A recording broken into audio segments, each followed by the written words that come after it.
Hello everyone, my name is Alex and I am going to talk about how teachers and students can adapt to the digital world. I will also let you know my results about two different sets of interviews.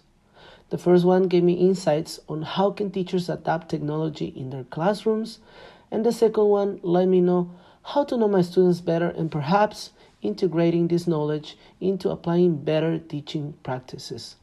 This second part will be focused on the fact that they are learning English as a second language and that many of them have special needs that are not being properly addressed in the school where I work at.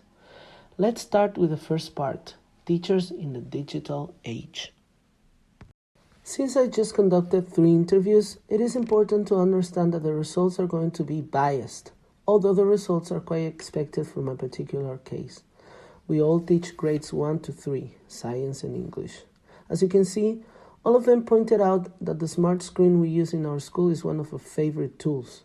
If used properly, it is going to provide with a lot of fun activities and interactive presentations that will allow the knowledge to be shared.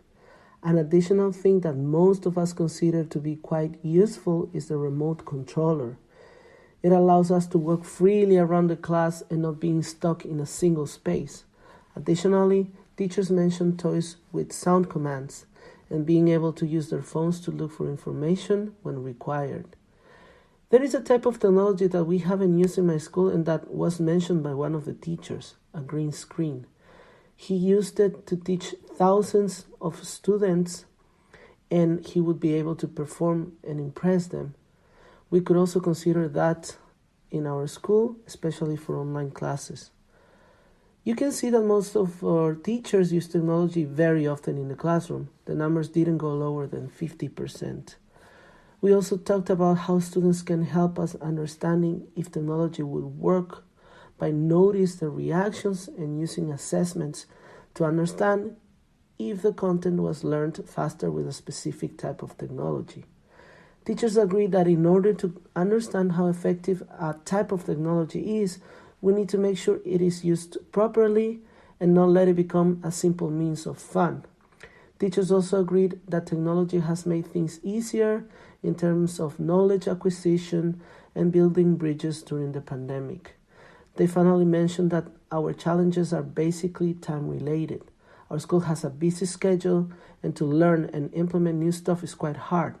Nevertheless, we all agreed that we should try to innovate as much as we can. I reminded my colleagues that it doesn't take a lot of effort to implement new kinds of technology in our classroom.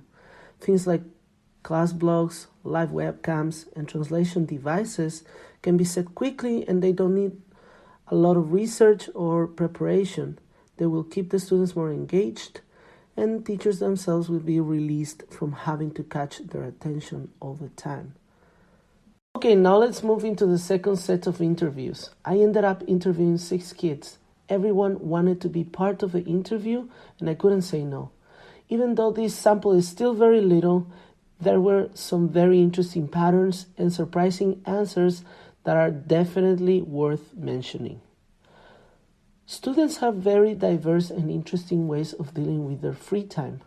Most of them are involved in performing different types of physical activities like playing football and in general with toys. It was also interesting to know that some students like to eat and sleep during their free time. These are 2 things that they appreciate a lot, especially during school days when they don't have proper rest and can't eat everything they want. Although one student have extracurricular classes. The most common are football and swimming. They also mention stuff that they can do with their bodies, like dancing and assembling Legos. At school, all but 2 students really like PE related classes, like basketball and football, while the other answers were math and calligraphy. I was surprised with the diverse amount of responses and reasons by why they would like to be a certain type of animal. I can't see any patterns there, but you are free to find some in the survey and make any comments. When asking them what would they do to calm down when being angry, I was very surprised to know that most of them have a method for focusing on something else. I don't know if this is the best solution, but it works for me, so I guess the parents are doing a great job in this aspect. I think this question is quite important because it can give teachers ideas on how to manage these situations if they happen in the classroom. With the help of technology, we can use meditation and relaxation techniques. Additionally, I ask students about who do they live with. This is important to me because I can know who am I dealing with and how can they be allies in helping with using the full potential of the technology they have available at home. And on that note, we arrive to the last question. We can see that for online classes, most of them use iPads and laptops. One student, whose parents are quite young, surprised me with telling me that he also uses a special type of projector that allows the screen to be very big and accessible. Okay, that's it for the interviews. I want to thank you for arriving till the end of this video. As a foreign teacher, I don't have a lot of power of decision in my school, but I think these kind of initiatives are worth mentioning during meetings. After this short research and insight of teachers and students' relationship with technology, I can assure that we still have a long way into achieving better academic results. ESL students in China have a big challenge on implementing English-related technologies because now the national curriculum is mandatory and we need to become more creative. My school is struggling with parents' expectations about their children's English level that can be satisfied with the national curriculum. Maybe it is time to focus on implementing progress tracking and collaboration tools. They are all technology kinds that aren't that hard to understand and implement. Thanks for your attention. You can add your own ideas and let me know which other types of technology I could implement in my classroom. Goodbye.